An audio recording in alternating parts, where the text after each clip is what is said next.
நேற்றைக்கு முன்தினம் நினைக்கின்றேன், சாத்தூர் டேம்ல திடீரென்று இரவு 2 மணிக்கு 1,68,000 கனஅடி தண்ணீரை தென்பெண்ணை ஆற்றில் திறந்து விட்டாங்க. எந்தவித முன்னறிவிப்பும் கிடையாது. தொலைக்காட்சி கொடுக்கல, பத்திரிகை கொடுக்கல, பொதுமக்களுக்கு அறிவிப்பு கொடுக்கல.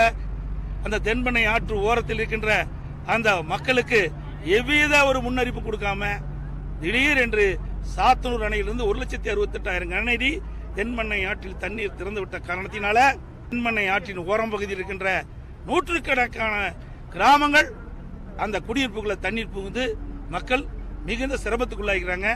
அதோட தென்பெண்ணை ஆற்று கரை உடைந்து அங்க இருக்கிற உப்புறத்தில் இருக்கிற நகரத்தில் தண்ணி சூழ்ந்து காட்சியளிக்கிறது.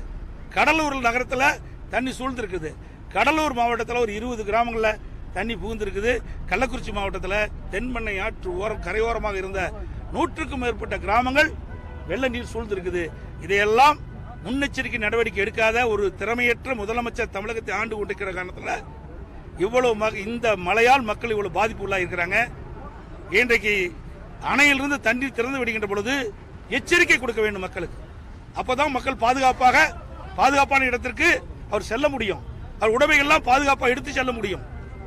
ஆக எந்தவித பாதுகாப்பும் இல்லாம, எந்த ஒரு முன்னறிப்பும் இல்லாம திடீரென்று சாத்தனூர் அணையிலிருந்து 1,68,000 கனஅடி நேற்றைக்கு முன்தினம் இரவு 2 மணி அளவிலே தண்ணீர் திறந்து விட்ட காரணத்தினால அந்த தென்பெண்ணை ஆற்றின் கரையோர பகுதியில் இருக்கிற மக்கள், விழுப்புரம் நகர மக்கள், கடலூர் நகர மக்கள் கடுமையாக இந்த வெள்ளத்தால் பாதிக்கப்பட்டிருக்கிறாங்க. இது கடும் கண்டனத்துக்குரியது.